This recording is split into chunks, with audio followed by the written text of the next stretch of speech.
HomeCourtEdge TV is here for your viewing pleasure. Please click that button as we strive for 1,000 subscribers. Enjoy this video. Especially now, because this team is playing strictly off desperation now. That's all. That's why they won the other game. They're playing desperate, okay? But we got to be smart on both ends of the floor, especially on in the second half on the offensive end. And this here will get us in trouble if we come down and just start jacking the ball up. Michael Cooper getting his team ready. It comes down to this here in Seattle as we welcome you to the 2009 WNBA Playoffs presented by Adidas.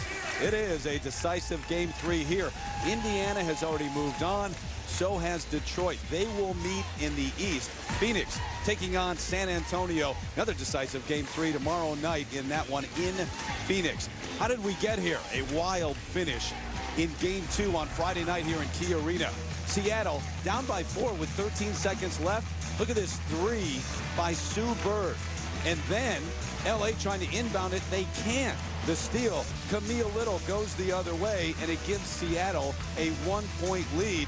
A final shot for Lisa Leslie does not go.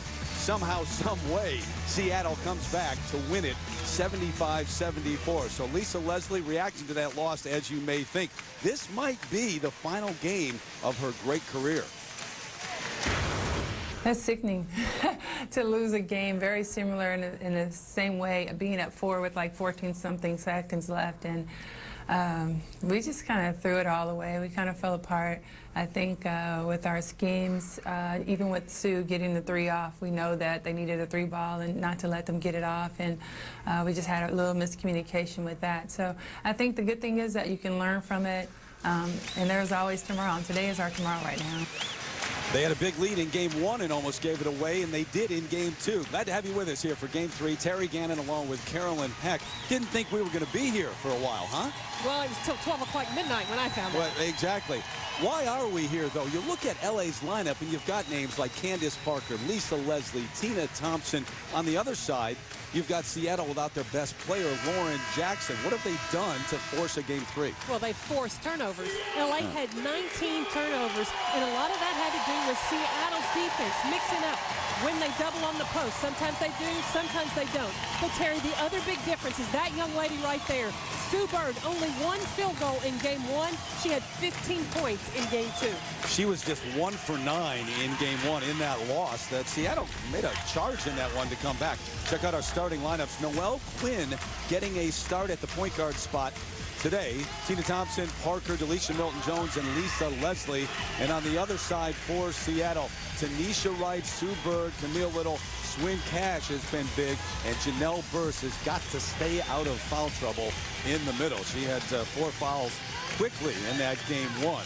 Got to get more production out of her inside against what is the most talented tall lineup in the WNBA in the Sparks. Well, the height of LA, that's a huge advantage that they have over the Seattle Storm. I look for them. They should pound the ball down low in the paint.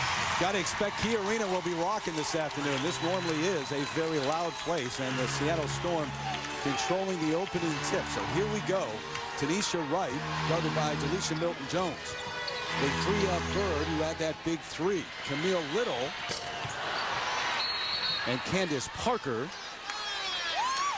Foul on the opening play against LA. Heather Cox also with us. As I mentioned, Heather, this could be Lisa Leslie's final game. Yeah, Lisa Leslie is well aware of the fact that her career is coming to a close, but she is adamant about the fact that she doesn't want it to happen today, and she admitted she is not emotionally prepared for it to happen today, telling us emphatically, I don't want my career to end in Seattle, adding, I believe we are the better team. I'm motivated to make sure this isn't my last game. And guys, don't forget, this could be Michael Cooper's last game as well as he heads to USC in the fall. That's a good point. Lisa Leslie, by the way, picking up her first foul on that last defensive possession. So missed by little, and here we go. Quinn getting the start today for Christy Harrower. Well, I think a lot of that had to do with putting size on Sue Bird. Michael Cooper knows that the number 2 option offensively for the Seattle Storm, with Lauren Jackson being out, is Sue Bird. So put a big Noelle Quinn on her defensively. Coop, you know all what he did with the Lakers. He also has won a couple of titles in the WNBA with the Sparks. Would love to go out with another one. Leslie guarded by Little, who left her alone. And Wright clears the rebound. That'll be a big part of this game, too, on the boards. Tanisha to the left hand. Nope. rebounding, but also for LA to settle for outside jump shots instead of getting shots from points in the paint. But it's okay if Tina Thompson takes one, Unless right? it's Tina Thompson. That's the one you won't shoot the basketball from the perimeter. 13-year veteran from Morningside High School in Inglewood. She and Lisa Leslie, products of that high school. Now, the first two possessions that Seattle had, Sue Bird was a passer. She's got to be an offensive threat looking to score. 15 points in game 2 after struggling in game 1. You got the kick with 4 seconds on the shot clock. If there's one person for the LA Sparks that the Seattle Storm cannot lose in transition, it's Tina Thompson. That's the most deadly three-point shooter they have on their team. Sparks in the zone. You expect to see some of that tonight? First to the left hand, no, and Parker the rebound. The way that Seattle has inconsistently shot the basketball, I would look for LA to go zone. Puts them in pretty good rebounding position as well. Got to get out and guard the 3, though. They were 8 of 13 in game 2. Quinn over burst, in and out. Leslie kept it alive, but it'll be Seattle basketball. You know, Brian Agler, you think about the coaching job that he has done, just making his team believe that they can play with LA and can beat LA. And you know, I think they gained a lot of confidence coming back in game 1. Well, in game 1, he was aggravated the way the game started. Sue Bird did not look like herself. It's her first game back after having that neck problem. But then in game 2, he got his team's attention. They came out with fire, emotion, and they took charge from the very beginning. Right with the shot clock running down, they run it down in the corner. And I'm not selling them short either. I mean, this is a team, remember, that came in second out west ahead of LA, but they are playing without Lauren Jackson. Well, Michael Cooper gives Seattle a lot of credit for their grit, their toughness, how hard they play. Quick hands by Little, knocks it out of the hands of Tina Thompson. And there is Lauren Jackson, MVP a couple of times. Number 3 scorer in the league this year, almost 20 a game, and she's out with that stress fracture in her back. And in their last 8 games, though, Terry, you would think with Lauren Jackson that they would have a losing record. They're 500. They're 4-4. So they've proven to themselves that they can win without Lauren Jackson. But they can't. I'm not sure they can win if they have foul trouble on their bigs. And Janelle Burst was in foul trouble right away in game 1. And well, she got in early foul trouble as well in game 2. After the foul committed by Swin Cash. Another one on Seattle. Tanisha Wright. Let's hear it for Storm. That's her first, so second team foul on the Storm. Now, Seattle would love to get this building into it early. Well, their fans are on their feet waiting for Seattle to score. Yeah, well, they may be up for a while. They don't want them to stand for very long, no. Knocked out with 2 on the shot clock.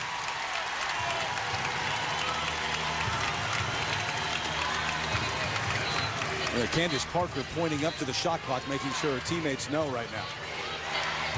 I'm looking for a screen play to Parker for the tip. Tried that, but Quinn. And here comes Bird. Looking to run. She and Swin Cash winning national championships at UConn during their college days. A little bit strong with the jumper. And not the start offensively that Brian Agler wanted to see. And Sue Bird's got to look to take that shot. That's a good shot for her. She's got to get her motor running on the offensive end. Camille Little called for the foul. She wanted the offensive foul called on Leslie. Still wants it. Third team foul and the first on Little.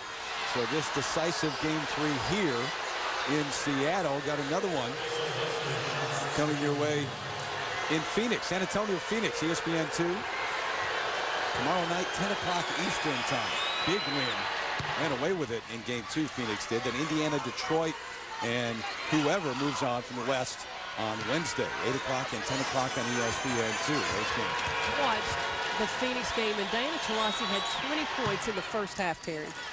She can do that, you know. Yeah, I believe it. I saw it. Captain Pondexter can do that in a hurry. They'll put up some points.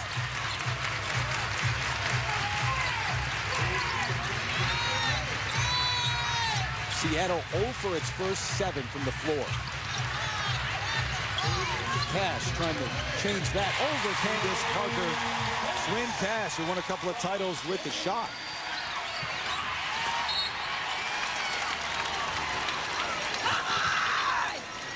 And Cash has been big in this series at 18 points in game 2.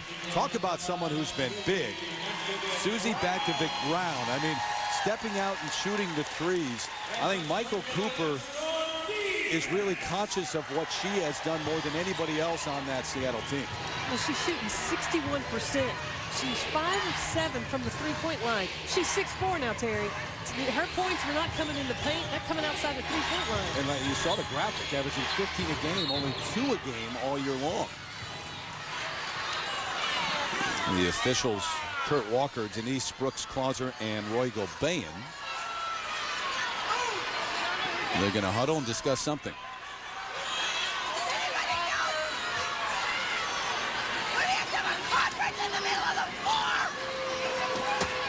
And we'll see.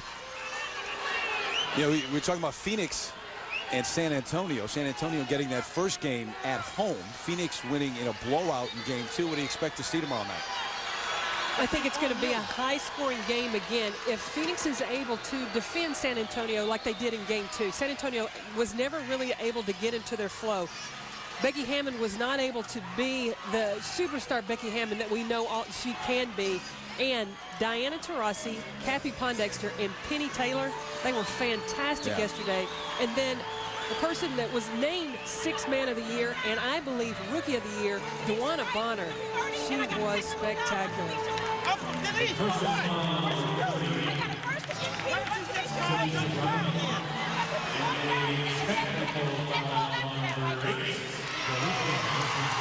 All right, so they called a personal foul on Tanisha Wright. And that's a couple on her. She's got 2 fouls, but then the technical foul also called. You saw the explanation. We didn't hear it, but the technical is on Delisha Milton-Jones. So I'm not sure why, but we'll go to the other end, and Tanisha Wright will shoot the technical.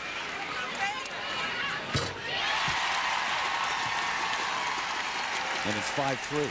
Didn't see anything. I don't know unless it was a reaction that Delisha had to Tanisha's foul that Denise Brooks-Clauser thought was a little inexcessive. Yep. In any case, there's 14 seconds on the shot clock here and 6:03 game time.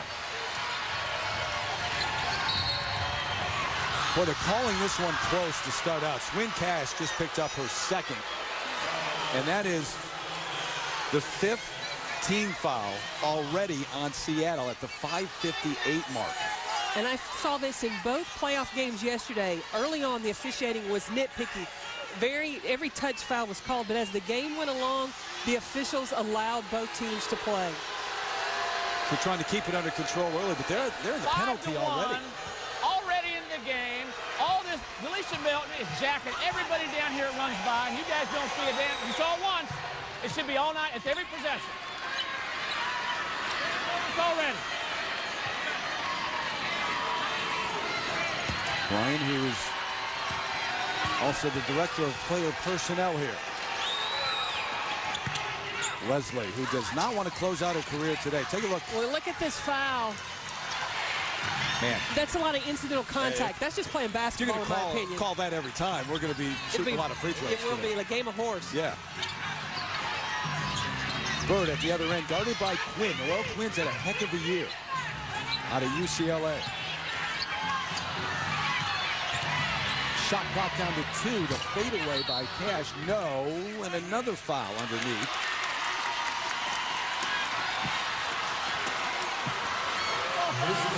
Is it Tanisha Wright? Yeah, that's who they called it on. That's her 3rd. She's got 3, and we're at the 5.5-minute mark. So now you lose one of your starters if you're Brian Agler, and a key part of that, not only the defense, but offense in terms of penetration.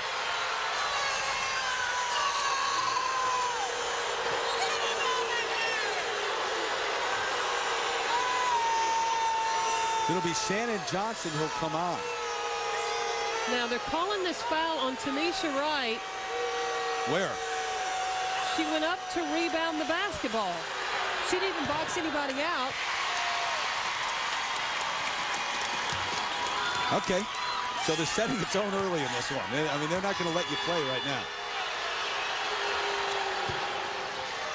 Milton Jones 1 of 2 from the line. It's a 5-point lead for LA. But this is the way both games went. You know, LA getting out to an early lead, and Seattle was able to come back in both of those. Certainly a foul. Tina Thompson over the back. And that's her first. We'll agree with that one. We will agree. And Camille Little does a nice job of slipping, faking the on-ball screen, and then slipping ahead of Tina Thompson. Able to attack the basket, get herself to the free throw line. Now, one thing I believe Brian Agler's going to need to do in the next timeout, though, is address with his team. Don't get hung up with the officiating. Don't lose your focus. You're here to play a basketball game. Don't get into worrying about what call the official's going to make. Camille Little buys the first one. She had that game-winning layup in game 2, the second-year player out of North Carolina. His dad played back in the day for the Harlem Globetrotters. 3-point lead for LA. See if they can set up that high low to Leslie. Here she is. Yeah, I think it's tough to put her in scoring position, feeding the ball from the wing, getting the ball from the top. Now, especially with Candace Parker hitting that shot from the top, defense has got to come out on her. That would leave Lisa Leslie down low, isolated in the paint. You go Leslie to Parker, two of the game's greats, and Leslie maybe the most accomplished of all time, could be the best of all time. Candace Parker might get there. It's not unlike a Jack Nicklaus, Tiger Woods situation. We'll take a break. 5-point lead for the Sparks here in game 3.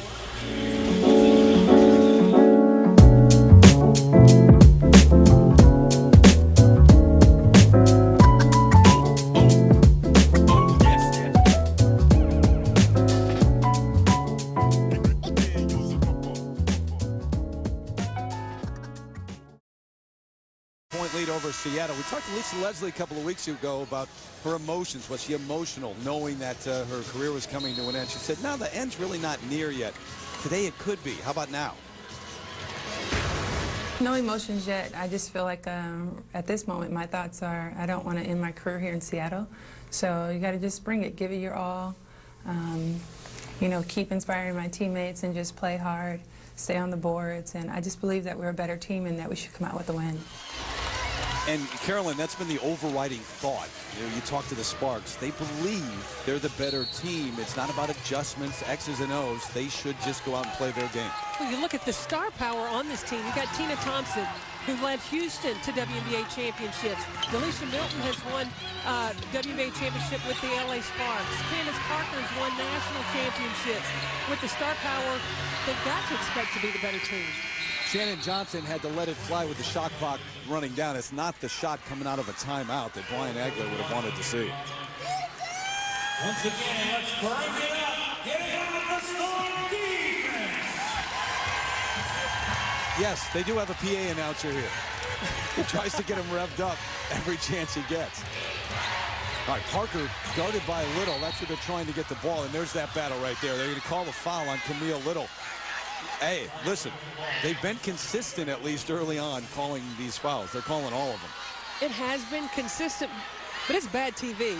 This is not the type of basketball I want to watch. Let them play. I agree with you. Second foul on Little.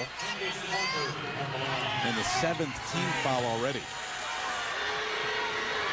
So Little's got 2. Cash has got 2. Tanisha White has 3.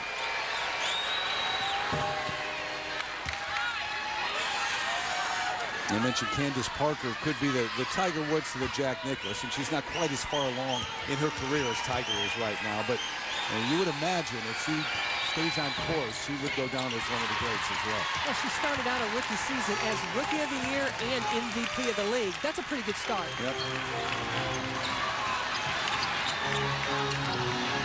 Bakovic Brown has not gotten a shot up yet. Well, good defense. Thompson took it right away.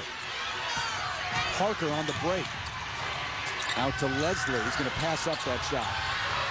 And Quinn won't pass it up. nobody was guarding Lisa Leslie. Yeah, you get it to Noelle Quinn. She can shoot that, though. Her first bucket, and it's 14-5. We've seen this movie before. So is Brian Agler. And he says, we got to talk things over now.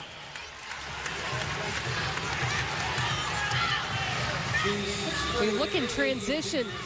Look at the space. Nobody's guarding Lisa Leslie. They're still not matched up with her. Susie Bakovic-Brown is down low on the block. So she's making a decision. Does she guard Noelle Quinn or does she go back and find Lisa Leslie? That's a bad job of matching up. Terrible job of communication, wasn't it? So Michael Cooper in his huddle, Brian Agler in his. Out here just come out and not be on the same page.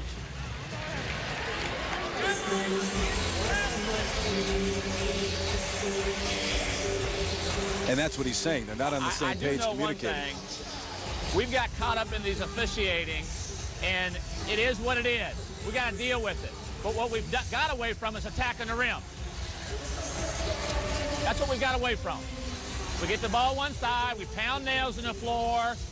We don't post up strong. We can't get inside. We don't play both sides. There's nothing. There's nothing going to the rim. We're not even making a call. We don't make the officials do anything. They're zoning us up down there. Play by play, we gotta pick it up, guys. Let's go. Here we go.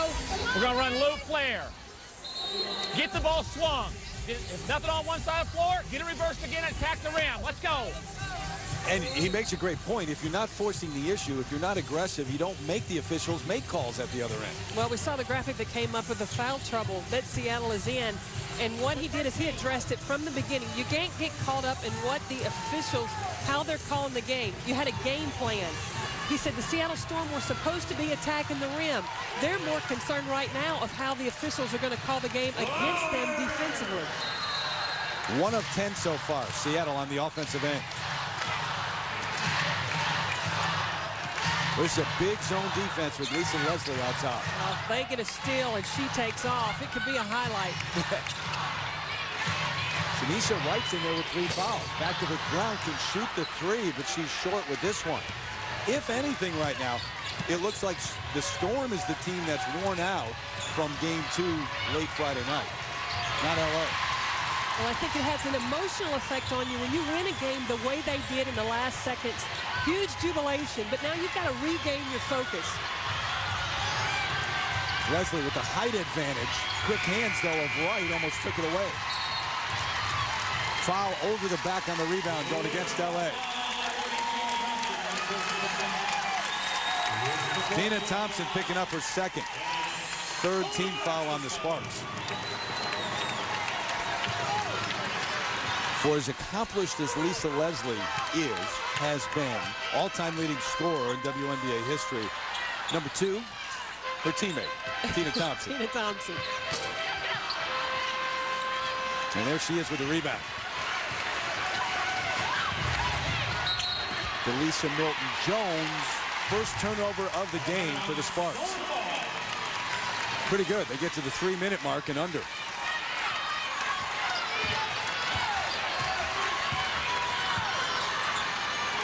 One of the things that Seattle has not done that they did in the first 2 games is use the on-ball screen. See if LA is going to switch. Screening action is not really happening. Little tough shot on the drive, and maybe that's why they're not doing it right now. They just figure LA can switch anyway. But if they do switch, the screener is very dangerous. You have a slip option. You can screen and pop. There are a lot of different options. Instead of just trying to pass the ball around when you're facing 6'2", 6'3", 6'4". Bird fouled hard by Noelle Quinn picking up her second. Sue Bird shows some aggressiveness attacking the basket. They've got to reestablish some toughness. And that's a playoff foul right there. It is a playoff foul. That's a Game 3 foul. 15 fouls, so the remaining 2 minutes, 17 seconds. Seattle will be going to the line. Sue Bird, who had 15 points in Game 2, but just 6 of 21 in the series so far. But Terry, you know, Seattle has some confidence to build from because in Game 1, LA had an 18-point lead. Seattle was able to close the gap. In Game 2, LA had an 11-point lead in the 3rd quarter. and Seattle was able to come back and win. So I don't believe this is a team that will get discouraged, even though they have started out the game much slower than they wanted. Especially at home with this crowd, which has always been one of the best in the league.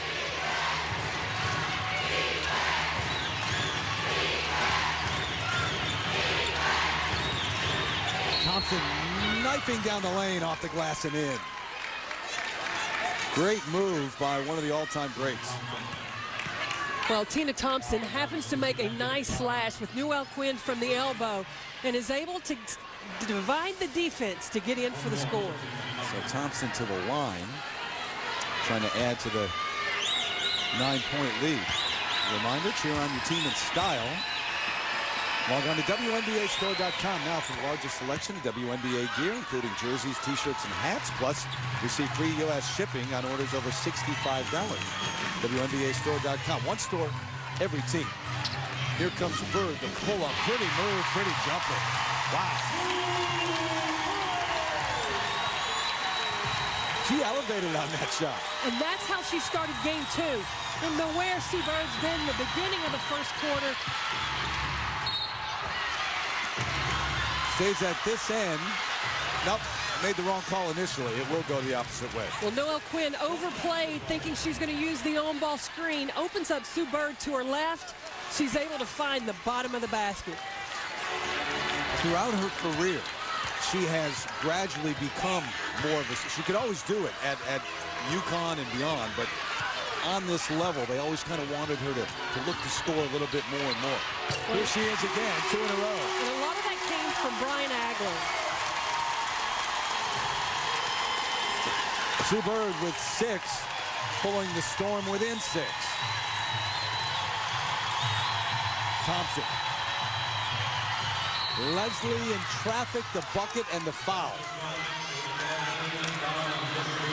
Good movement underneath by the Sparks that time. Well, when the ball goes inside the post, Sue Bird helped. Noelle Quinn did a nice job on the slash. And if the defense is caught watching, you're going to leave a player like Lisa Leslie open? That can't happen. Nope. Janelle Burst picking up her first. Bakovic Brown goes to the bench. So Leslie looking for the three-point play the old-fashioned way. And got it.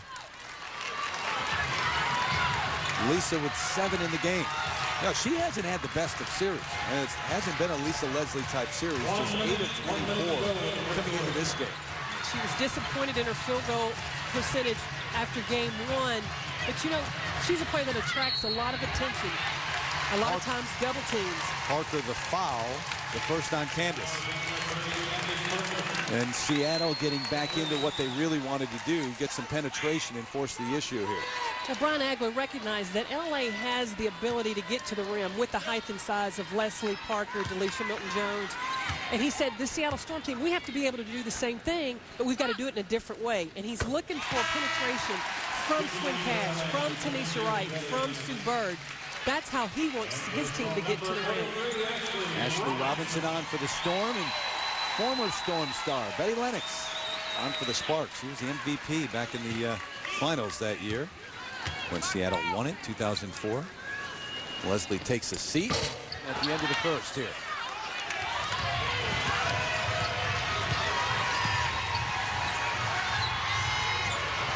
Seattle doing a pretty nice job on the board so far and making things difficult, at least inside. There's the three from Parker, though. Nope. And the foul is going to be against Tina Thompson. And that's 3 on Tina.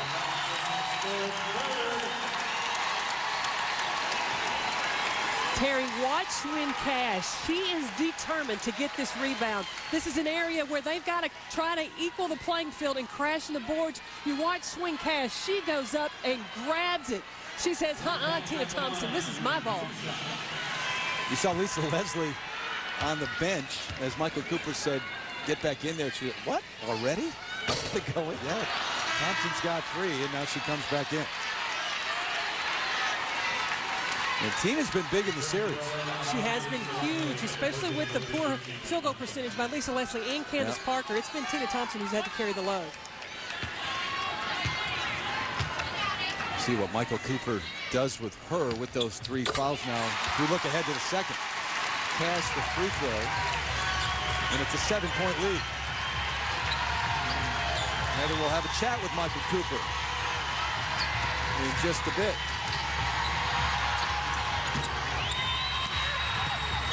There's the offensive rebound. They have 17 of those in game 2. Taken away by Bird, though. Shot clock off, under 10 game clock. Smart play, Sue Bird, recognizing she wants to make sure that her team gets the last shot of the quarter. Little. Boy, this crowd was ready to erupt. They still have 0.5 left, though, so it is time to go ahead and get a pass and a shot, not just a lob.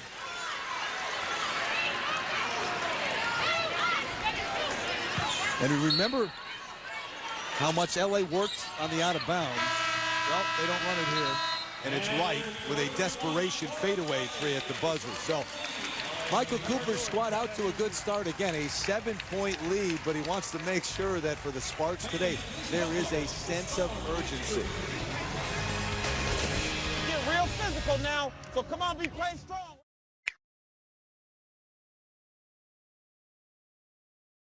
Joined by Sparks head coach Michael Cooper. And Coop, Tina Thompson already with 3 personal fouls. How do you utilize her the rest of the game because of those? Well, she's a veteran. She knows how to play. You just got to get her out and put her back in choice situations. Maybe put her on one of the perimeter players.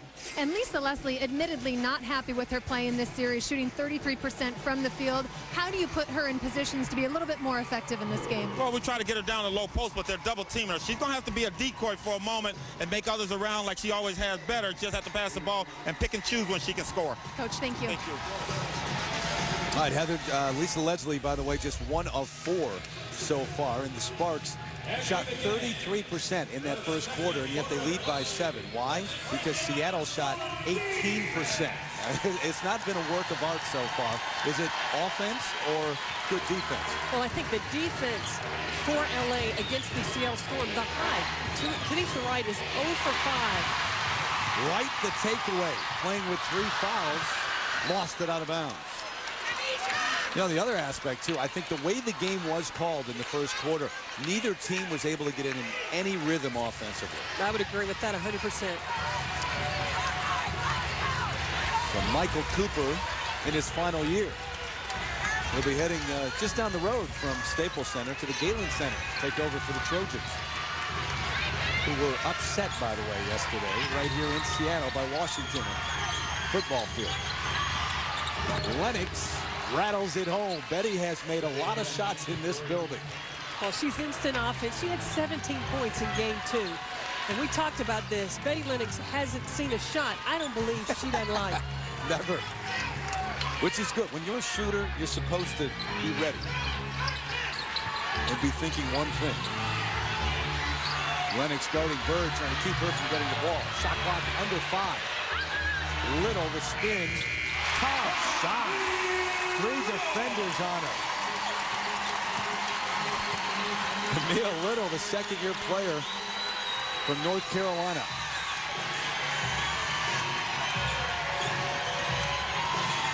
So we'll see. Michael Cooper talked about using Lisa Leslie as a decoy. Lennox comes off the Leslie screen and misses. Bird looking to run. Fired a bullet right at Robinson. Well, I think that's lack of experience, lack of playing of Ashley Robinson, not ready and expecting Sue Bird's going to give you the ball to you anytime she can. Johnny Bench couldn't have caught that. That was a 99-mile-an-hour fastball. I don't know how Sue Bird or Camille Little was able to see the basket. She had Delisha Milton-Jones, Lisa Leslie, and Candace Parker on her. Hey, by the way, while you were talking, Lennox got up another shot. Right at the other end, misses it. Swin past the bucket. Good follow, good hustle by Swin. Tanisha Wright's having one of those shooting nights Sue Bird had in game 1. So Betty Lennox has taken 3 shots in the last 2 possessions. This time it's Milton Jones. Yeah, the crowd takes a seat. They are up for the moment. The veteran knocks one down from the deep corner. She's got 4. Good roll after the screen, and Little to the left hand. Camille with 6.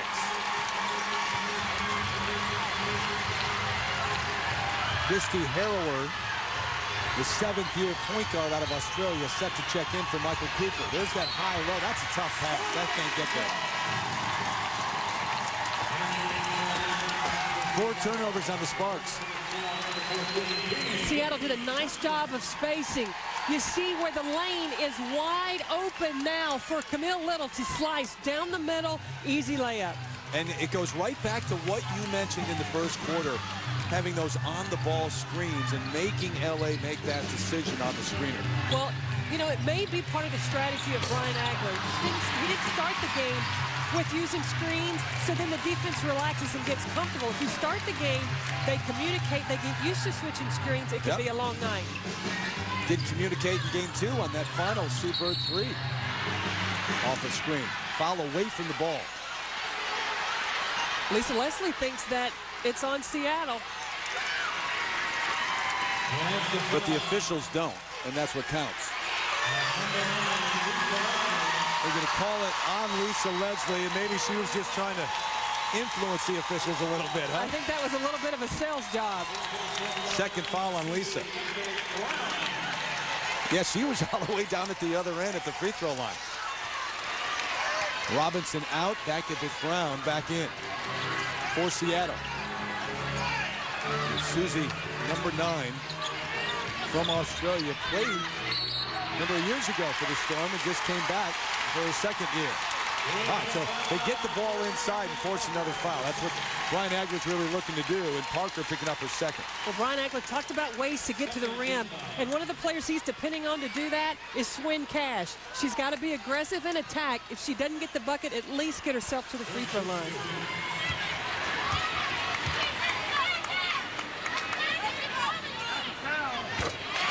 Big series, big year for Swin Cash. Averaging double figures, 80% from the free throw line as she gets another one. Back to the ground to the bench. And Robinson back in for Brian Agler. Swin Cash was in and out last season with back problems. She had back surgery in the offseason, and this year she's playing much healthier. She's in a much better place. She and Brian Agler have developed a very strong trust relationship as well, which she sometimes did not have in Detroit the last couple of years. Lennox trying to get around a screen, and the foul's going to go against the Storm. Shannon Johnson picking up her first. I'm sorry, it's evident that Swin Cash and Bill Lambier, her last season in Detroit, that was not the tightest or closest of relationship. You think? Much better situation here for her. And think about how the confidence, coming off of back surgery, you really don't know how you're going to respond to that, and she's been great this year. Leslie knocks down a 15-footer, and Lisa's got 9 in the game. A knee, hand injury, but a back injury, you're not quite sure after surgery how you're going to react. Shannon Johnson gets the foul, setting a screen, so that's her 2nd. The 11th-year veteran from South Carolina. Seattle's had the revolving door with substitutions because of this foul situation. And they only go 9 deep. Without Lauren Jackson, they don't have Katie Geralds, who's their 3-point shooter off the bench. So you've got Shannon Johnson, Ashley Walker, Susie back to the ground, and Ashley Robinson. That's it on the bench. Turnover, it's going back the other way.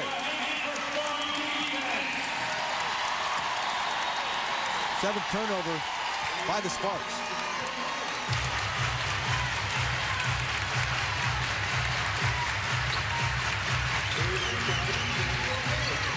Cash one-on-one with Parker, wanting to take her to the hoop. And White calls the timeout as he's trapped along the baseline. So it'll be Seattle ball when we come back. Lisa Leslie trying to lead the Sparks to a win today and keep them alive, looking for what would be her 3rd WNBA title. She's won everything else. Why not win another one of these?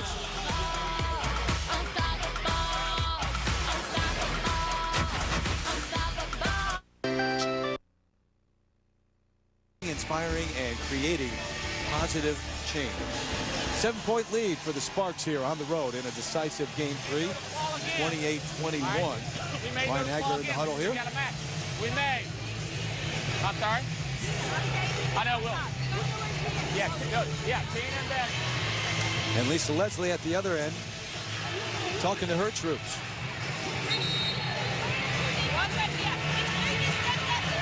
Terry, one of the things that LA is doing a good job of as of late is they have 8 assists on 8 buckets. So they're moving the basketball, sharing the basketball. The superstars, each individual, not trying to do it by themselves, but they're looking for the best shot. Talk about adjustments during the playoffs, and they're so critical. For Seattle, they have kept LA off the offensive glass. In game 2, they allowed 17 offensive rebounds. Right now, just 2. But LA shooting the 3. They're 4 of 7. Seattle 0 for 3 so far. That was a big part of their win in game 2. Swatted away. Here comes Harrower leading the break. Neither team really able to get out in transition so far. The reach-in foul called on Sue Bird. Now, if you're a player, you've got to adjust to the way the game's being called, right? Well, and especially on Christy Harrower, you don't want to get a hand-checking call. Just keep her in front of you. Because she's not going to beat you with the jump shot? Or off the dribble. If you give her a step, you just keep her in front of you.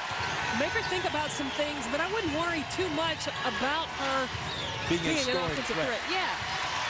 Turnover back to the Seattle Storm. So that's 6 turnovers. And Bird will run the offense. Sue just picking up her first foul a moment ago.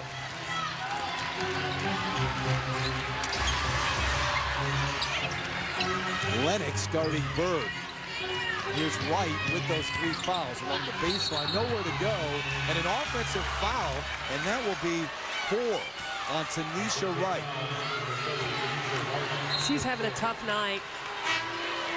And I think that the LA Sparks are concentrating on her. She was help offensively to Sue Bird in game 2. So on-ball screens, they're switching. When she penetrates in, the lane is shutting down, and she doesn't have anywhere to go. Nowhere to go.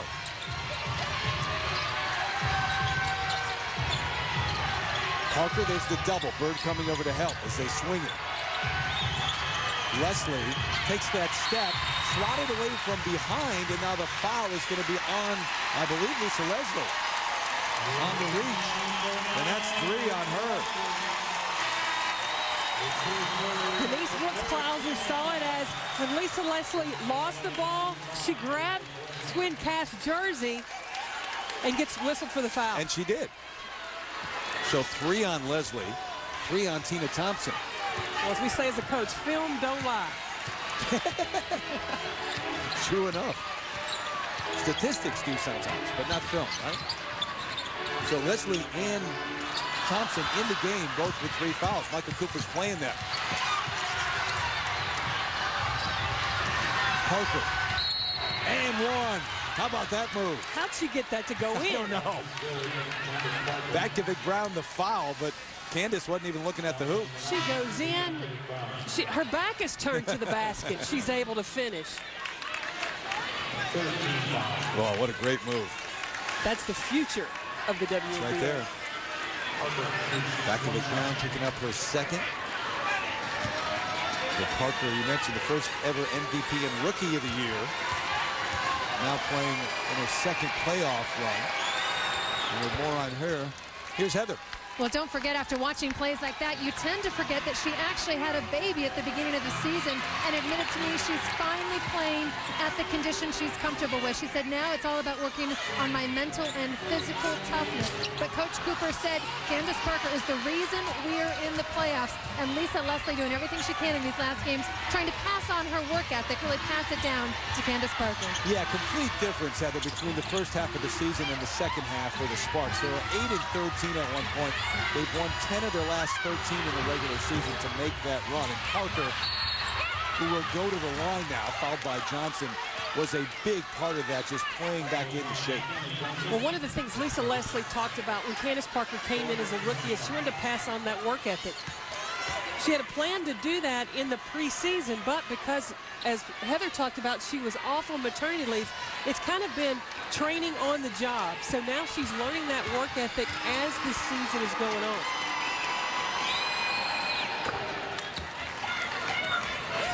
Leslie at rest now with the 3 fouls. See, since August 1st, Parker 15 a game, double-double. And Candace led the WNBA in double-doubles with 15 of them during the regular season. And Lisa averaging 16 a game second half of the season. Parker to miss on the second one, so it's an 11-point game. And the other thing, you come back from an injury, you kind of have an idea of what it takes to get back in shape or when you come back. If you've never had a baby before, you don't know what it's going to take to get back in shape. I would have no clue. Well, I wouldn't either, obviously. But, I mean, it's got to be different than coming back from a knee injury or back injury. But it is really incredible with the level that she left off with at the end of last season, and she's gotten back, if not better, in her sophomore season. Great high-low. Thompson down to Parker. Candace with 9 in the game, and it's a 13-point lead. Brian Agler says that's enough. Let's not let this one get away. So 3:19 left until halftime, and Sue Bird and the Storm will head over to the sideline to try to figure out how they're going to make yet another comeback. They did it in game 1. They did it in game 2. Got over the hump in game 2 and actually won it. But you got to stop this. The spin down. Oh, that's just a great look. We said we didn't have any left. We're saying take the 20. At that point, I wasn't aware of that. So it's 3 full timeouts.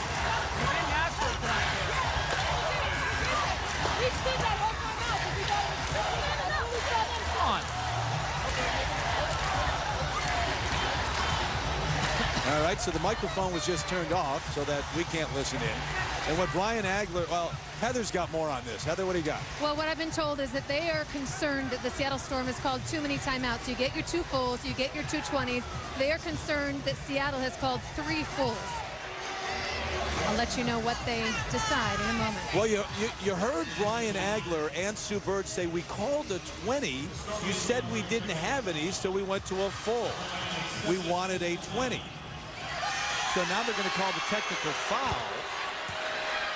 And it seems to me that there was a lack of communication or a miscommunication from the officials to Brian Agler about what he had when they went to the timeout. But the technical foul and the free throw is good, so it's 35-21. Well, it's frustrating as a coach, and you have a game that means this much. The involvement in the officiating, as a coach, your question calls, that's what's going to haunt you when this game is over. You guys Yeah, and Brian's saying, look, I was up to speed, and you changed it. So, foul underneath. It's a 9-0 LA run. They've got to figure out a way to stop that, though. Shannon Johnson just picked up her 4th foul. So she's got 4. Tanisha Wright's got 4. And needless to say, this has been a sloppy one. Noelle Quinn, the bucket, or the free throw, I should say. 81% free throw shooting. I was hoping we would get a game like game 2. Watch that one on NBA TV. It was exciting, up and down, everybody scoring. Today we get to watch a free throw shooting contest. It has been. That's what it's been so far. An 11-0 run by the Sparks. Last 3.5 minutes.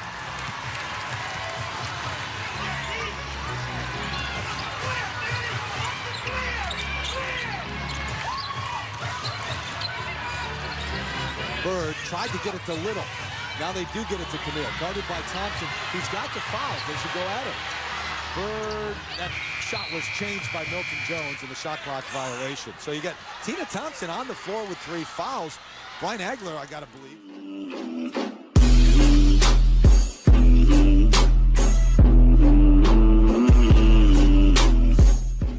Wanted Little to take that ball right at Thompson. She did. I believe he did. Wanted to attack and make the officials make the call. Which they have not hesitated to do. Quinn kicking it out to Lennox. They swing it. Milton Jones, the extra step. That's a walking violation. Let's go back to that timeout when it was initially called and see if they were trying to call a 20. So there's the old-fashioned timeout sign. Sue Bird. You don't know what was going on the bench, but that's all Sue motion. She did not go to the 20 sign. Right. She didn't signify the 22nd timeout, so the official assumed a full. Cash settles for the jump shot now.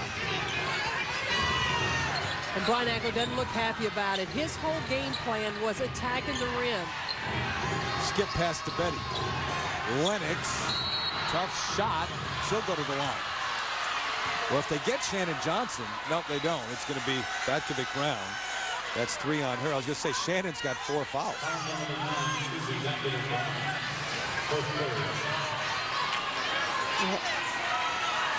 She's off balance.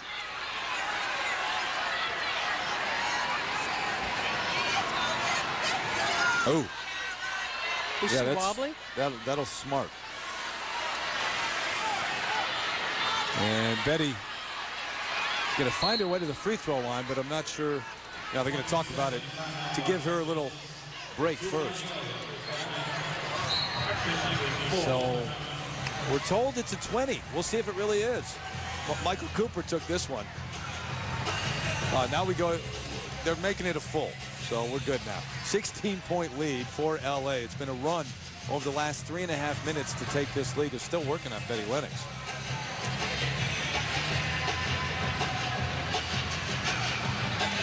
So Lisa Leslie helping Betty and Michael Cooper coming over to help as well. You all right? Come on. She hurt her head and then he need to tapped her in the back of the head. It was a love tap. Come on. 2:09 left here until halftime. And we'll try to listen into the huddles as we go throughout the afternoon. Michael Cooper not addressing his team right now, but Brian Agler is. 23. All right, come down the floor. Let's run. Let's go ahead and run weak. Let's handle the ball inside. Get some cutters off that. All right. We've got to get something going to the rim. Everything's jump shots. They're staying in front of us. We got to get things going to the basket right now. All right, here we go now. This is what he really has wanted to do all along, right? Especially with Thompson having 3 fouls, Lisa Leslie having 3 fouls. And he wants cutters to the basket. Now the answer for Seattle is not just to post up and throw it to the block, but it's cutters off, getting options, moving toward the basket. That's going to make the official have to make calls.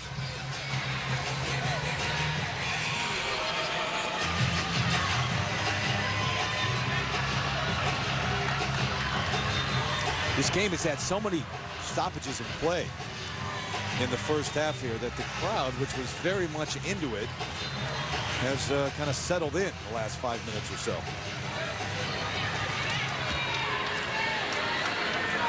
So here's Lennox, 10th year veteran out of Louisiana Tech.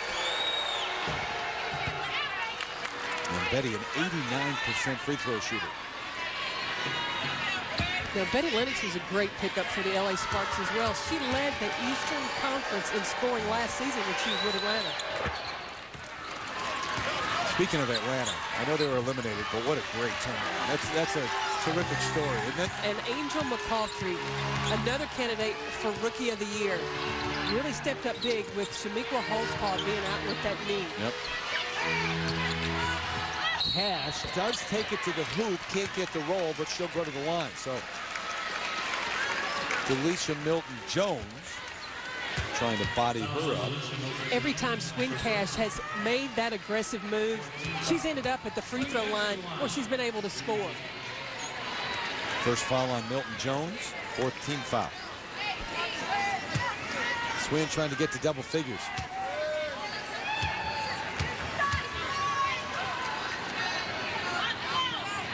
Has 9. Reminder this week, ESPN Sunday Night Baseball. The Cubbies taking on the Cardinals. Great rivalry has been for a long, long time. Sunday Night Baseball presented by Taco Bell, part of the Hunt for October on ESPN. ESPN 360 coming your way at 8 o'clock Eastern time. 2 free throws good by Cash. She's a double figure, 16-point lead for LA. The miss, here comes Cash. Like the change up by Seattle's defense to go to a zone, challenging the perimeter shot because LA was really hurting them inside. But they turn it right back over. The quick hands of Betty Lennox taking it away. Here's the zone again. Parker. Thompson's open cross court. Cash came out to change that shot. The air ball that followed up and in by Parker. Well, Candace just read that perfectly. You not only have to work hard to rebound, you got to think a little bit, too, where it's going to come off the rim or not. Well, one of the things that Seattle's got to think about is when you have a player like Candace Parker, such a great rebounder, have a designated person to keep her off the glass. Why not, right? Yeah, you may not get the ball, but don't allow her to get the rebound. Jump ball at this end, but at the other end, watch how Candace Parker works her way underneath at the end. Right there, slipped in. Untouched. Camille Little never put a body on her. Untouched. You know, you see junk defenses, box in one, triangle in two. Oftentimes, the person guarding that star in the man-to-man is not necessarily the best defensive player. It's the worst rebounder. So all you have to do is face guard that player and keep them from getting the ball, whether it's off a pass or off a miss. Yeah, you don't even have to turn to put your backside. Just go chest to chest and make sure that person doesn't get a rebound. Right. Betty Lennox picking up her first and the 15th foul. So in the penalty is Seattle. Lindsay Wisdom Hilton on the floor for LA for the first time today, the rookie from Purdue.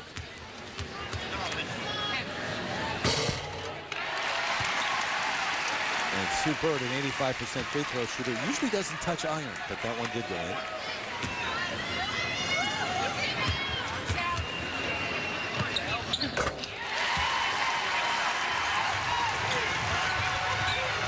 Eight in the game for Sue.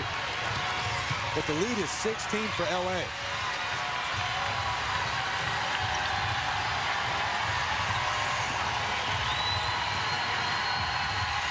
Quinn, nowhere to go. Lennox, tough shot. Tipped up, kept alive at Milton Jones. And they get a fresh shot clock. Reset to use the clock. Nobody picked up Noelle Quinn.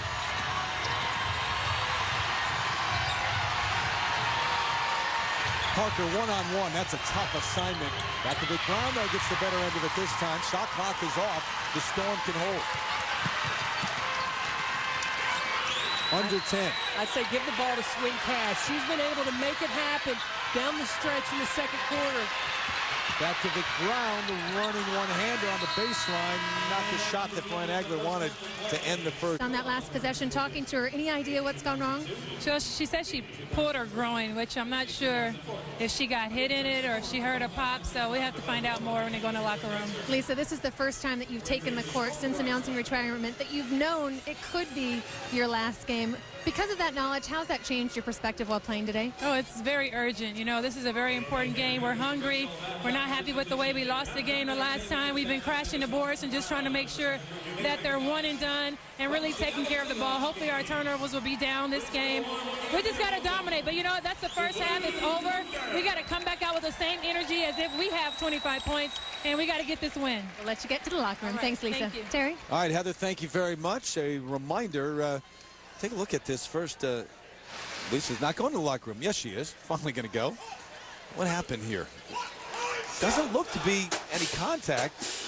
And Candace, can't tell. So we'll get a report. I'm sure Heather will be all over that at the break. The IHOP halftime report's coming up. Playoff picture becoming clear. Sanchez topping Brady, and Major League Baseball pennant races heating up as well. So all of that comes your way in just a moment. At the break here, Game 3. Trying to stay alive. The Sparks with a lead, 41-25 over the Storm here in Seattle.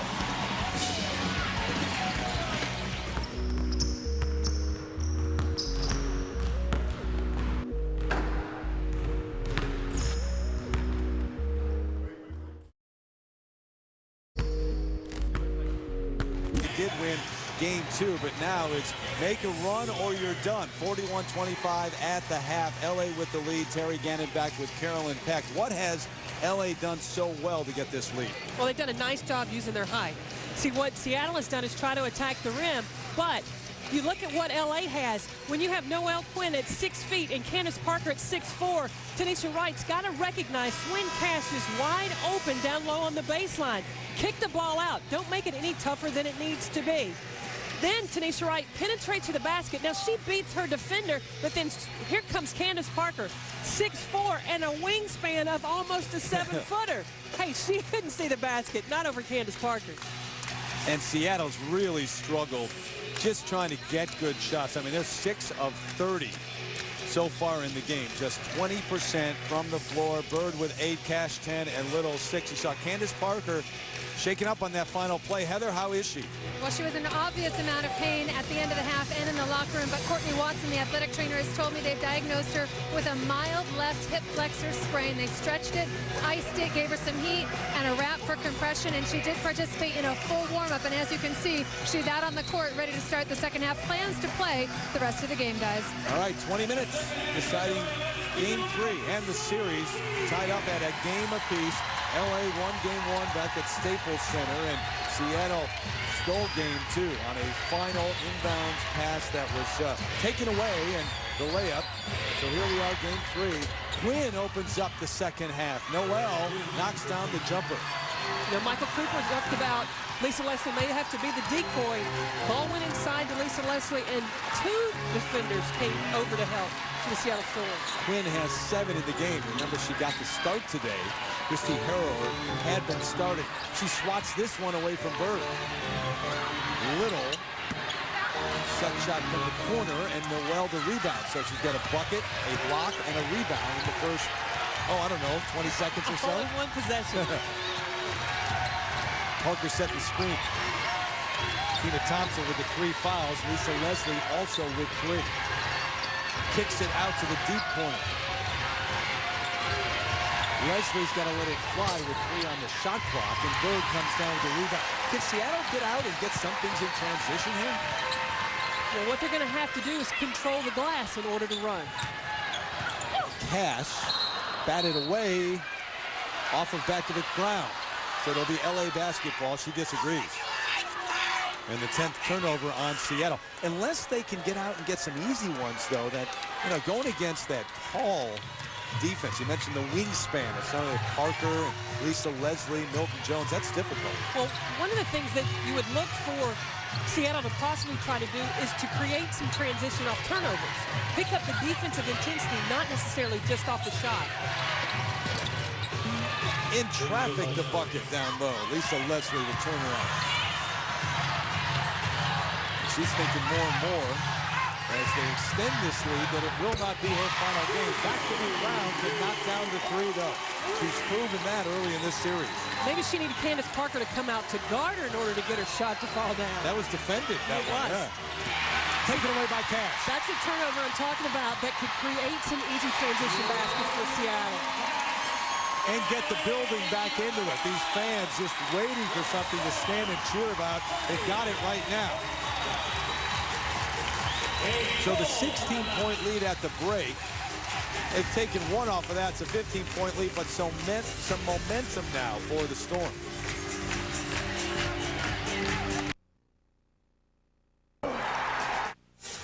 And a good look at the Space Needle, downtown Seattle, as we welcome you back to the 2009 WNBA Playoffs, presented by Adidas. Game 3 here. Game 3 tomorrow night in the other Western Conference semifinal. Phoenix and San Antonio tied at a game apiece, and they've already moved down in the East. Indiana is set to take on Detroit. Well, one of the things that Detroit did against Atlanta is they manhandled the Dream on the boards. Kara Braxton was fantastic on the glass, and not only rebounding her assist, dropping dimes, distributing the basketball, did a great job. That game 3, Phoenix and San Antonio tomorrow night, ESPN 2, 10 o'clock Eastern. Leslie thought about it. Parker going back door. She does that so well. They work that high-low. Can't buy it. Milton Jones off the glass, gets it back and in. That's where LA hurts you on the offensive glass. Second and third offensive rebounds. Delisa's kind of that forgotten player and has been for some time because of the big names, but she has been a very good player throughout her career in the WNBA. Well, she's been a WNBA All-Star. She's also been an Olympian. She's a very accomplished player. 2-time Olympic gold medalist. She came from the University of Florida. I see. Working it in. Thompson bumped and then some by Little. But I like what LA's doing, looking to go high-low from the top of the key as opposed to trying to feed the post from the wing. Third foul on Camille Little, and the first team foul here in the third quarter. It is an elimination game.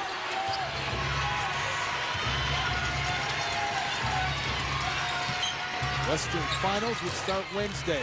Lisa Leslie, nice little jump shot, determined that this won't be her final game. Her career is going to continue in her mind. Well, we talked to her before the game. We talked to Michael Cooper, and they both kind of said, "You know what? Talk to me after the game. We're not thinking about that at all." Especially Coop. He was thinking, "We're moving on." Little, Leslie. I read, I'm sorry, Terry, but I read an article where Lisa Leslie said she wanted to leave the court with no regrets. So she wanted to leave it on the floor, give all she could, so when her career is over, she can say she gave it her best. You're always going to regret something. You know, players always do. They fixate on those few things that might have been negative. But the loss the other night, for example, and how they lost it at the end. Bird out to Cash. Yeah, spotted up. Right behind that three-point line, a little bounce for Ribbon. Terry, we talked about LA has the ability to let leads slip away. Had an 18-point lead in game 1, an 11-point lead in the third quarter of game 2. Swatted away, no call. Good save by Swing Cash. Here comes Bird, looking to take the Storm on the move. Turned it right back over. Quinn, nice look. Inside out to the corner. Milton Jones, and that will make them sit down in Key Arena. Delisha with 8. She's been the silencer tonight. Right when the crowd wants to get into it, she knocks down a 3.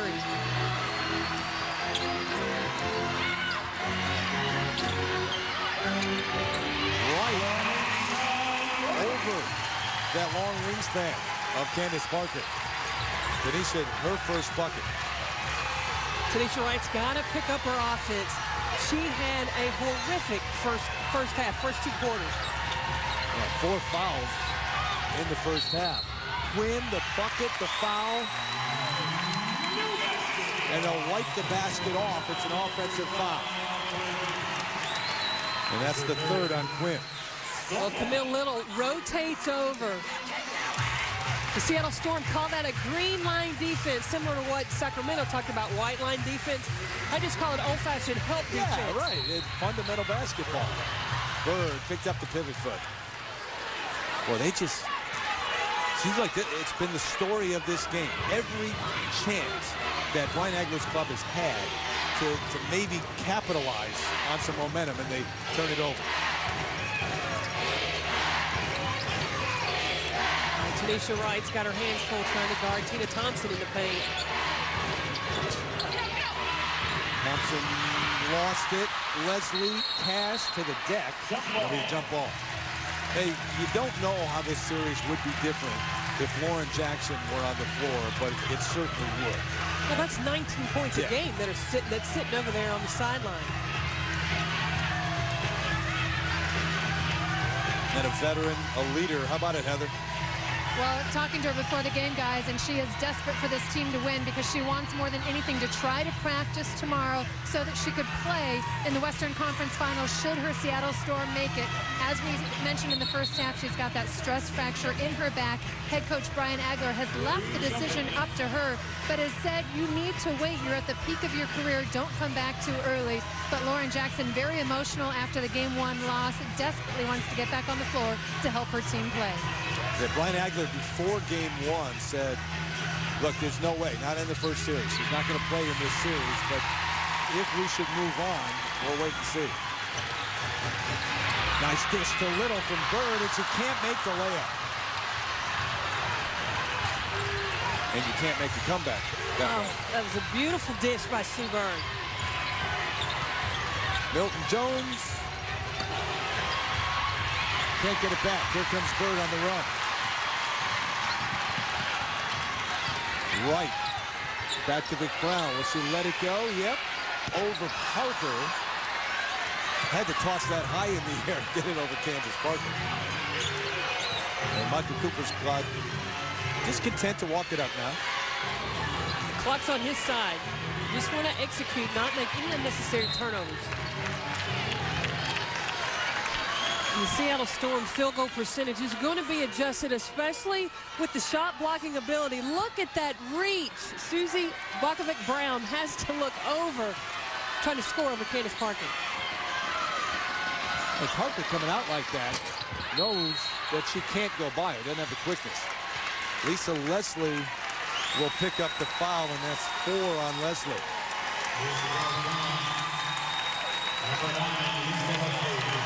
So the 4-time Olympic gold medalist, 3-time WNBA MVP, 2-time WNBA champ, has 4 fouls in the game.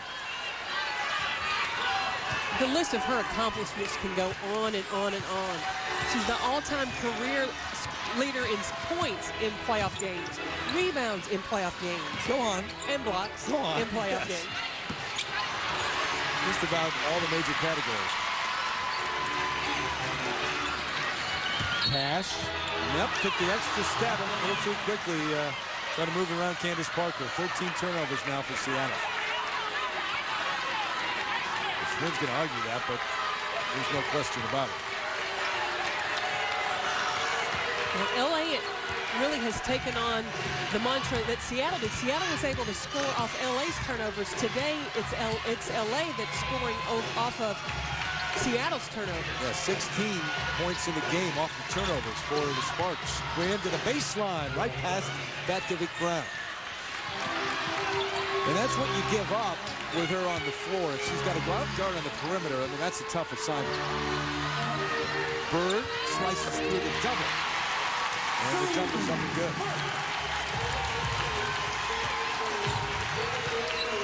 Sue's got 10, but just 1 assist for the league leader, averaging almost 6 a game this year. Parker, the foul and the bucket. Bakovic-Brown picking up her 4th, and they just cannot stop LA inside. Well, there's so much that has been required of Noelle Quinn. She started at the point position. She's a big presence. And then Candace Parker down low. She's going to win this battle all night long against Susie Bakovic-Brown. But what's your choice here? I mean, you know, Bakovic-Brown goes to the bench, so now you lose the offensive punch and the 3-point shooting. You've got Burse on the floor, and your bigs.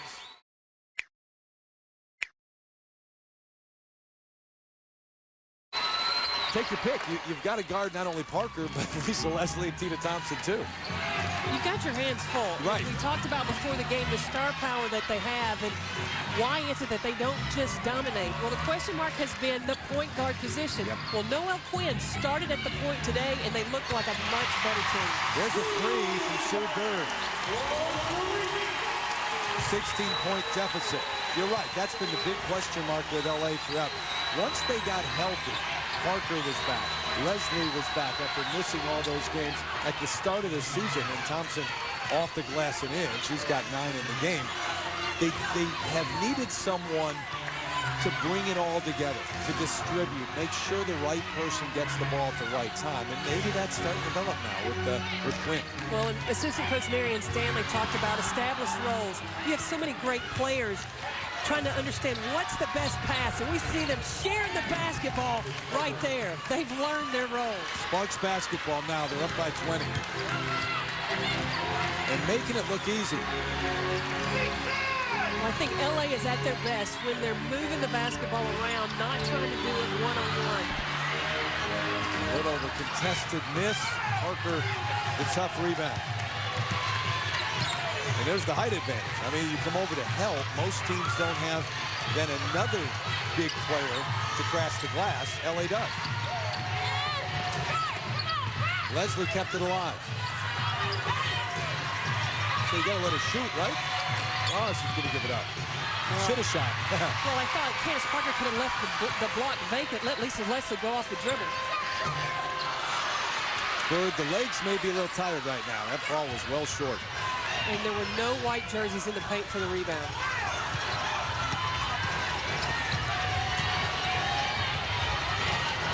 11-second difference. Shot clock, game clock. And too much with the yo-yo.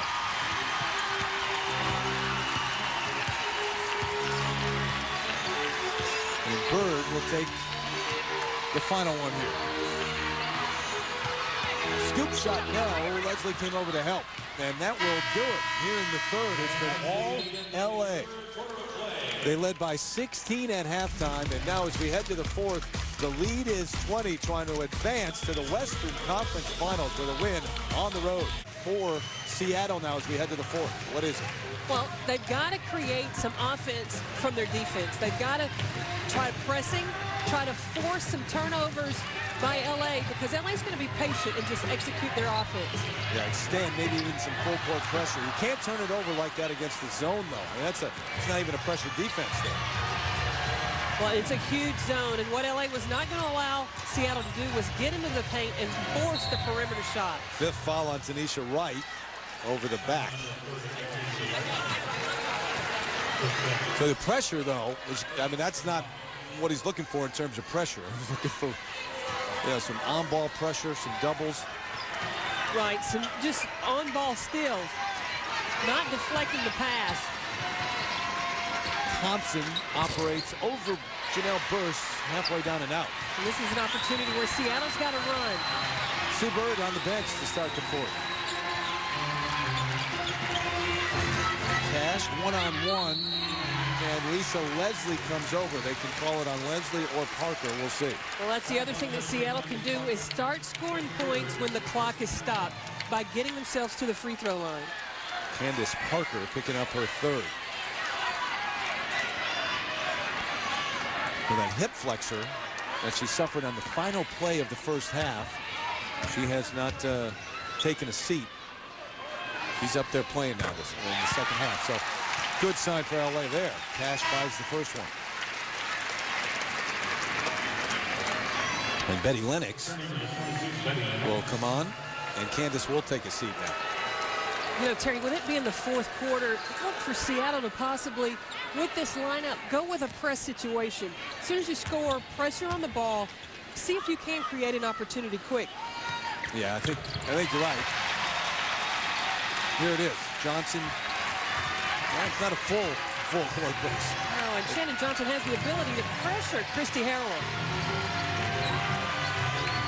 There's the switch and the pressure. And Cash trying to pressure in that. Thompson, turnaround, good. Tanisha Wright, all she could do is stand there and watch. And Thompson's in double figures with 11. In the last 7 games, Tina Thompson's been averaging 16 points a game. She's averaging 15 in the series. So with the inconsistency of Parker and Leslie, you know, if you have 2 superstars that may be inconsistent, you got one that's going to step up. And tonight it's Tina Thompson. It's a nice luxury to have, isn't it? I mean, you know, your coaching days, wouldn't you like to look out there and see this lineup? Oh, my gosh. But you know what the tough thing is how do you keep everybody happy? You're right. With your point guard, distributing. Leslie thought she was fouled, didn't get the call. Well, and you keep your focus on championships, not individual accolade. Like the spin right around Betty Lennox. Nice move. Tanisha, the 5th-year player from Penn State. She's got 5 in the game.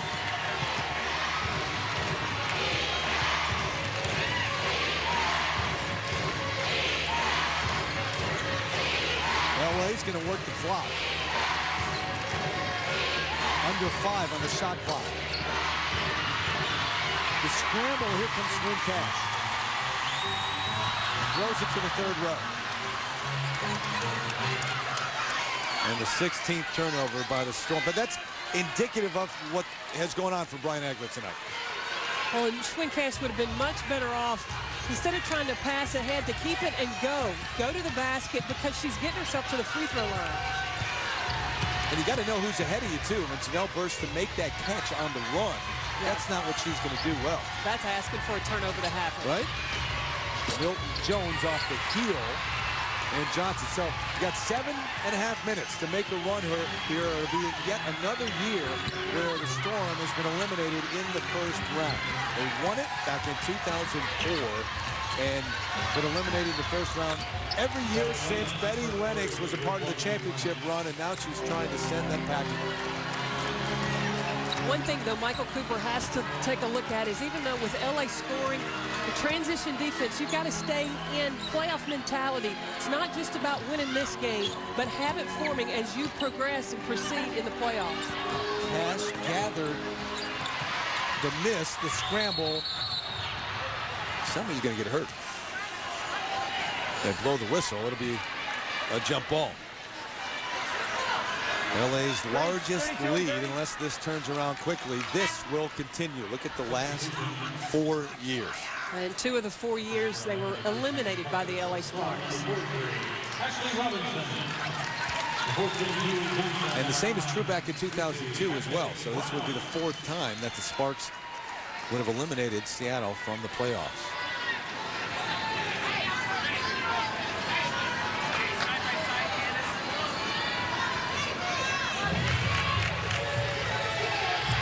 Thompson and Wright jumping it as Lisa Leslie gets a break. And Tina tipped it right to the sideline. Wright takes a seat. Sue Bird back in. So she and Shannon Johnson, and it could be her last game, the 11th-year veteran from South Carolina, if they don't make a run here. But those are the guards right now for the Storm.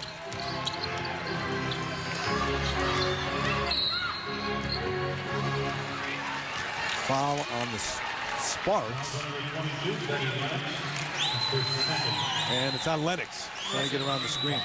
Seattle's got to continue to try to get either quick, open, easy shots or attacking the basket, get themselves to the free throw line. This is as small a lineup as you're going to see for the Sparks, with Harrower and Betty Lennox at the guards. Robinson the miss. And the foul on Shannon Johnson. That's number 5 on her. Well, she's been around the league. Played with 6 different teams. Longtime veteran. You know, Shannon Johnson was the first player, really second player assigned to me. I was coaching for the Orlando Miracle. We had Nikisha Sells first, and then Shannon Johnson was assigned. Really? Orlando Miracle, that's back in the day. Long ago. Milton Jones comes flying in, loses it out of bounds. It's a good call. Denise Brooks Klauser saw a ball went off the leg of Delisha Milton. 70-63 the final in the first one, 75-74 in the second. This has been all LA from the start of the game.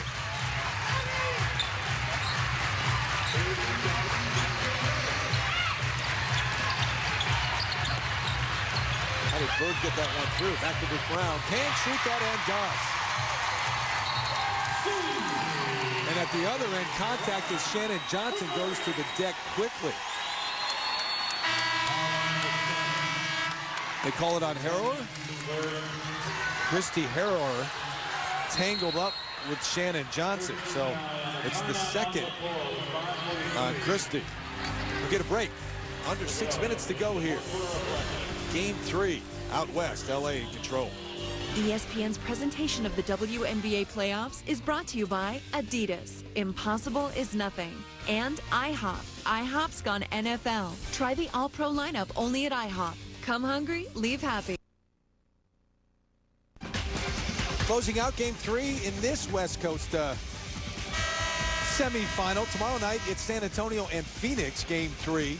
10 o'clock Eastern on ESPN2. Now, Carolyn says it's over, it's done. Phoenix is going to run away with it. I disagree. I think it'll be a heck of a game tomorrow night, right? Well, I think it's going to be a heck of a game. I wouldn't say over and done with, because you also have Vicki Johnson, who is playing to extend her career. She has announced her retirement at the end of the season. So you got to believe that the San Antonio Silver Stars are going to be playing their heart out for a leader that they have on their team named Vicki Johnson. Now, if LA goes on and wins here, and then they wait to see who they will play. If it's Phoenix, game 1 will be in LA.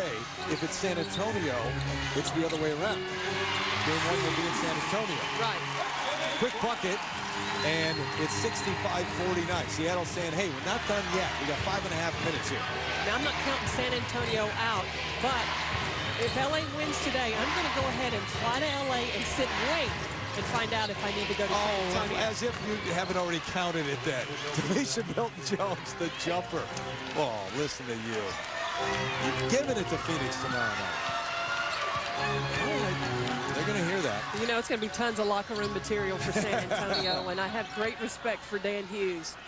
I know he's going to have a terrific game plan. That's the one element there. When you've got Dan Hughes sitting in that first chair, hey, you can't count out San Antonio. Eddie Lennox picking up the foul. I agree. I mean, you got veterans who were just in the finals last year. A lot of pride there. Bekovic Brown from Tacoma. Lennox can't save it. And Terry, seeing the end of game one, and Cappie Pondexter thinks her team has tied the ball game with 30 seconds left. They were down 4.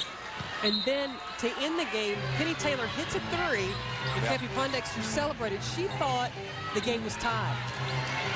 Got to know time and score at the end. Well, I believe as a coach, you've got to make sure your team knows 3 things when they leave the huddle. They need to know your timeout situation. They need to know the score, and they need to know the foul situation. Little knocks down a 3. So it's a 16-point game. Lauren Jackson hasn't taken a seat in some time. She wants to keep playing. Little's got 9 in the game.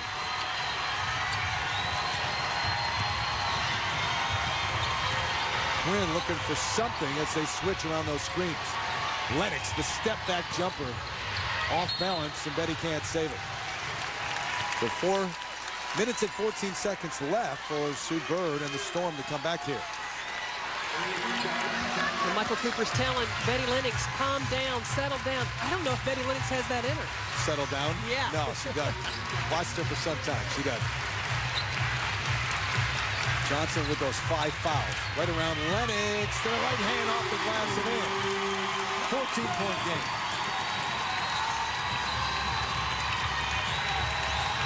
Delisha Milton-Jones set to check in.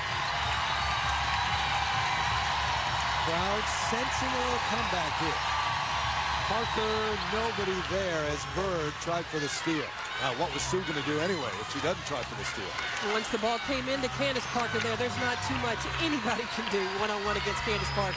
Candace has 18 in the game. Little underneath. Quickly before Candace could get there. Camille's got 11. It's got to be disappointing for Seattle. As easy as they're able to score right now, they weren't able to settle in the first part of this ball game. And the foul on Shannon Johnson, and that will do it. That's number 6 on the veteran. And a standing ovation for all her efforts and her career here at Key Arena.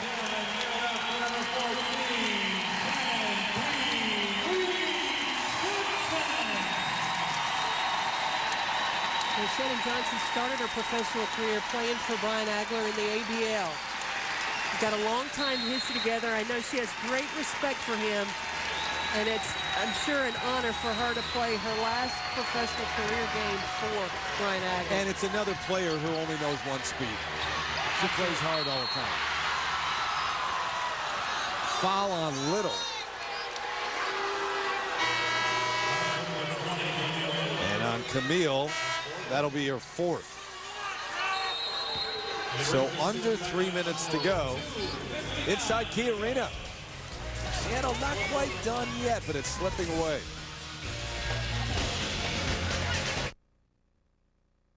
Back here in Seattle, Key Arena. Under 3 minutes to go here in Game 3. LA looking to move on out west. 70-56. Terry Gannon back with Carolyn Peck. All right, let's look ahead. Should LA hold on here, they'd face either Phoenix or San Antonio. What do you think about either one of those matchups? Well, I think it'll be a battle in the paint. And one of the areas that Phoenix has struggled with is teams that have the ability to score in the paint against that zone. So that could be a good matchup. Now, as far as going against San Antonio, you got Ann Waters and Sophia Young that would have to match up with a Candace Parker, Lisa Leslie, Tina Thompson. So I think it'll be a battle of the bigs, even though, you know, you've got some three-point shooters. Well, Phoenix is not going to want to battle in the paint. They're going to want to go up and down, make it a track meet, and score as many points as they can. Well, you look at LA in this series, they have not gone very deep with their bench. They have gone to Christy Harrower has come off the bench. Very limited Lindsay Wisdom Hilton, and then you got Betty Lennox. But the transition game that a Phoenix team could cause you to have to play could cause a Marie Ferdinand Harris and a Shannon Bobbitt to give LA some minutes. You know, it's a good point because Wisdom Hilton's played less than a minute tonight, so you're really going too deep on your bench. That's it right there. And you've got to go deeper than that when you play Phoenix unless you're in incredible shape because they keep them coming at you. They have Dewana Bonner coming off the bench. They also have Kelly Mazzani who comes off the bench. Bess Smith comes. I mean, they just go one player after the next. They use all their players on their roster. Lisa Leslie called for the reaching foul, so she's got 5. And will walk to the other end. They're in the penalty and Cash at the line. You knock down these two, and all of a sudden, it's a 12-point game. We got this one today. Tomorrow night, that Game 3 on ESPN2 at 10 o'clock Eastern, San Antonio and Phoenix, and then Indiana, Detroit, and whatever matchup we have out west, that starts Wednesday on ESPN2. We got a 12-point ball game. NBA TV carrying those series the rest of the way. So I'm saying, 12-point game. This one's not over yet. And LA, you know it, has been in this spot before, and they've allowed teams to come back. Thompson dumps it down to Parker, who's got 20 in the game now. Big bucket just to stop that mini run. Little out of a range. White? They can't buy one right now. Or through most of the game. Well, the decision making, and I like this move. Brian Agler went to Susie Bakovic-Brown, a 3-point shooter, to come in to replace Robinson. Try to platoon a little bit, bring her in at the offensive end, and Robinson over at the defensive end. Swinging around quickly, right? Got Thompson off her feet, can't buy the bucket. I mean, that's the shot you have to hit if you're going to come back. And that's the shot she was hitting in Game 2.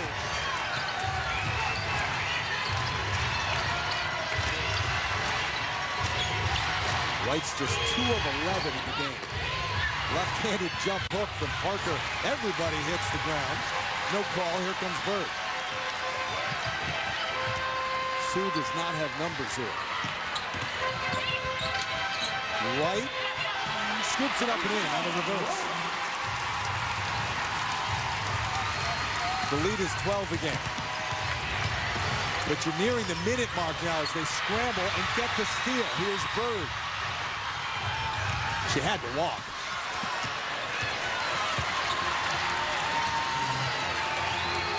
Dish to Cash. Who cashes it in.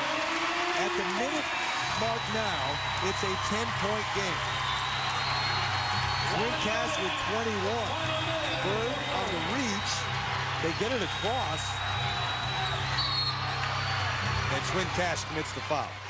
So a wild scramble here. Protect the ball. Thought for a moment Michael Cooper was trying to call timeout to gather him, but he wasn't.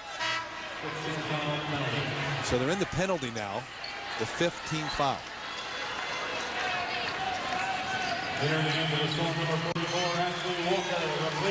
Ashley Walker comes on, the rookie from Cal. Bakovic-Brown goes out.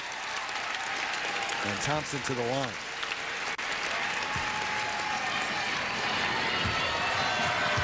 Sparks have made this more interesting than Michael Cooper would have liked, and they tend to do that with leads. Yeah, he was trying to tell his team to settle down. And you know, saw Sue Bird tell Tanisha Wright that they didn't have to foul. They were just playing tough defense and creating turnover opportunities. Leslie to the bench. And Thompson the free throw. So the lead's 11. But 51.3. You know, the other night, Brian Aglet, I'm sure, is going to tell his squad, hey, we did it the other night. They were down 4 points with 13 seconds left in that game. So you've got to believe when it's playoff time, anything can happen.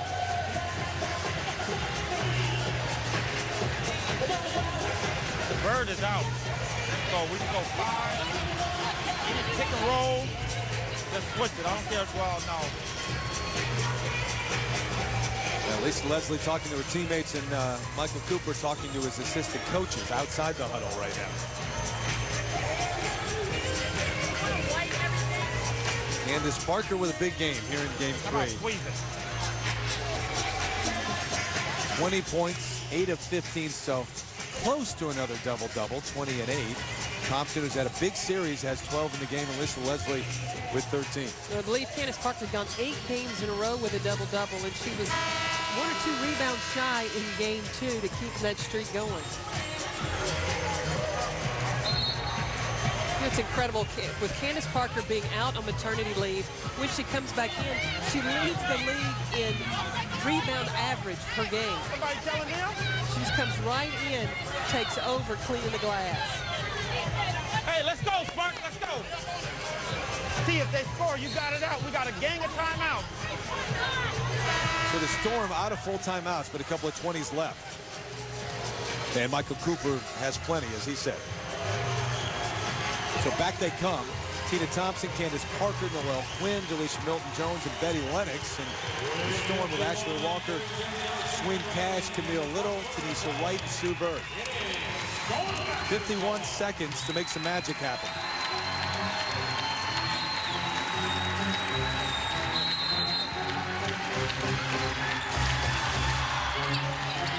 Got to inbound it first.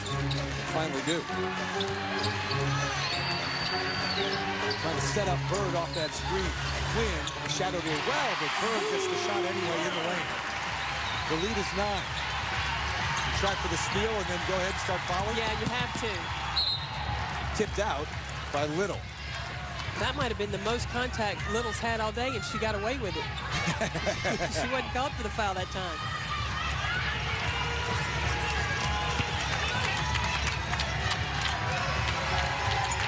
They can go back court. There's the foul on Little. You know, at the end of game 2, when they inbounded the ball, they inbounded it towards Seattle's basket. That cost them. That's kind of a risky play. Right? Yeah. You think, let's go. if you're Michael Cooper, you're telling your squad, hey, let's not go there again. Betty, stay up here. But Kansas to the line. 76% on the year.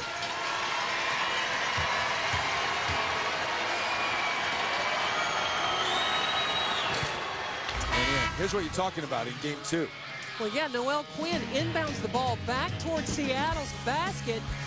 Camille Little gets her hands on it, then Tanisha Wright rewards her up ahead, able to hit the layup, which gives Seattle Storm game 2. That's why we're playing today for decisive game 3. Little got a hand on it, went to Wright, and back to Camille. 10-point lead. Swin Cash goes to the bench, gets a nice hand from this crowd.